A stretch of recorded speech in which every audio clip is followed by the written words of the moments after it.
खंबा शहदादकोट में पखो लॻ नओं ॻोठ में बरसात सबब ग़रीबनि जा घर ढही पट थी विया, पर तक जे चूंडियल नुमाइंदनि बि सार न लधी। उन मौक़े ते सहाफ़ियुनि सां ॻाल्हाईंदे ॻोठाणनि दिलदार अली शेख, मोहम्मद सिद्दीक़, नज़र मोहम्मद, अब्दुल गफ़ूर सोलंकी, सज्जाद अली सोलंकी, अब्दुल नबी सोलंकी, नवीद अली सोलंकी, अब्दुल शकूर सोलंकी, शहज़ादे शेख, असद अली उमरानी ऐं ॿियनि चयो त बरसात में असांजा घर ढही पट थी विया आहिनि। असां नंढड़नि बचनि समेत उस ते वेठा आहियूं, पर असांजे हिन महल ताईं कंहिं बि मदद नाहे कई।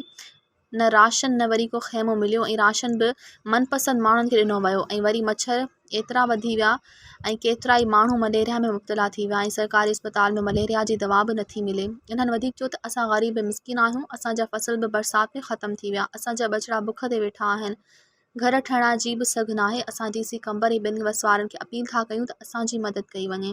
मज़ीद ख़बरनि ऐं तफ़सीलात लाइ विज़िट कयो असांजी वेबसाइट www.awamiNewsHD.com ऐं ॾिसंदा रहो अवामी न्यूज़ HD।